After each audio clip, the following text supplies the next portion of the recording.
Praise the lord. మొదటి ప్రార్థనా అంశం.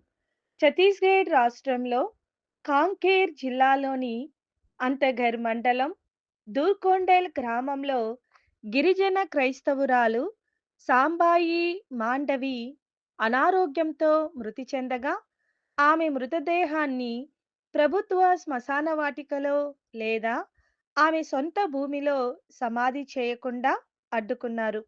ఈ విషయమై జిల్లా కలెక్టర్‌కు ఫిర్యాదు చేయగా, క్రింది అధికారులు గ్రామస్తులతో పలుమార్లు చర్చించి 25 కిలోమీటర్ దూరంలో ఉన్న క్రైస్తవ శ్మశాన వాటికలో పోలీసుల కస్టడీతో బంధువుల సమక్షంలో సమాధి చేశారు. కోర్టు హెచ్చరించినా గ్రామస్తులు పాటించకపోవడం కోర్టు ఆదేశాలను ధిక్కరిస్తున్నారు. క్రైస్తవులు మరణిస్తే సమాధి చేయుటకు ఆటంకాలు తొలగునట్లు ప్రార్థించుదాం. రెండవ ప్రార్థనా అంశం. మహారాష్ట్ర బాంబే హైకోర్టు ఒక ఇంటిలో కేవలం శిలువ, యేసుక్రీస్తు ఫోటోలు ఉండడం వలన వారు క్రైస్తవ మతంలోనికి మారారని అర్థము కాదని కోర్టు తెలిపింది.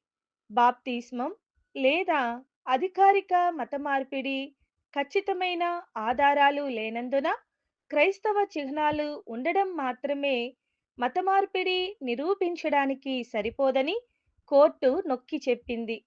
కోర్టు ఇచ్చిన తీర్పుకై దేవునికి స్తుతి చెల్లించి ప్రార్థించుదాం.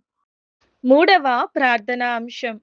ఇజ్రాయెల్, అమెరికా, ఇరాన్‌పై చేసిన భీకర మిస్సైల్స్ దాడిలో ఇరాన్ యొక్క చీఫ్ అలీ ఖమేనీతో పాటు ఆయన కుటుంబంలోని నలుగురు ప్రాణాలు కోల్పోయారు. ఇరాన్‌కి ఇది తీవ్ర నష్టాన్ని కలిగించింది. ఇరాన్‌లో తరువాత నియమింపబడిన చీఫ్ అమెరికాపై తీవ్రమైన దాడులకు పాల్పడతామని హెచ్చరించింది. ఇరాన్ గల్ఫ్‌లోని 10 దేశాలలోని అమెరికా నేవీ స్థావరాలపై దాడికి పాల్పడింది. యుద్ధము తీవ్రం కాకుండా ఆపబడునట్లు ప్రార్థించుదాం. నాలుగవ ప్రార్థనా అంశం. ఉత్తరప్రదేశ్ రాష్ట్రంలోని మౌ జిల్లా నుండి లక్ష్మణ్ గౌతమ్ మరియు అతని భార్య సవితను మతమార్పిడి ఆరోపణల క్రింద పోలీసులు అదుపులోకి తీసుకొన్నారు. తరువాత విడుదలైనారు. అయినా చట్టపరంగా వారు ఎదుర్కోవలసి వచ్చింది. ఇల్లు వదిలి బయట ప్రాంతానికి వెళ్ళిపోయారు. వీరు ముందస్తు బెయిల్ కోసం ప్రయత్నిస్తున్నారు. వీరికి ముందస్తు బెయిల్ దొరుకునట్లు ప్రార్థించుదాం. ఐదవ ప్రార్థనా అంశం. మన దేశంలో వివిధ రాష్ట్రాల్లో వివిధ జిల్లా జైల్లో ఉన్న పాస్టర్లు, విశ్వాసులు ఈ వారం జరుగు బెయిల్ విచారణలో అందరికీ బెయిల్ దొరుకునట్లు ప్రార్థించుదాం. ఆరవ ప్రార్థనా అంశం.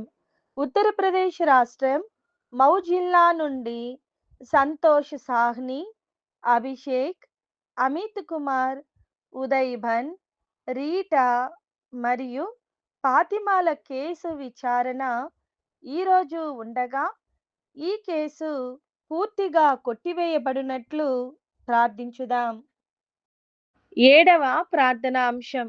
మన దేశంలో ఇంకనూ సువార్త అందని దాదాపు 3,51,000 మంది తురైహా తెగకు చెందిన బీహార్ వాసులు సువార్తను విని రక్షణ పొందినట్లు ప్రార్థించుదాం.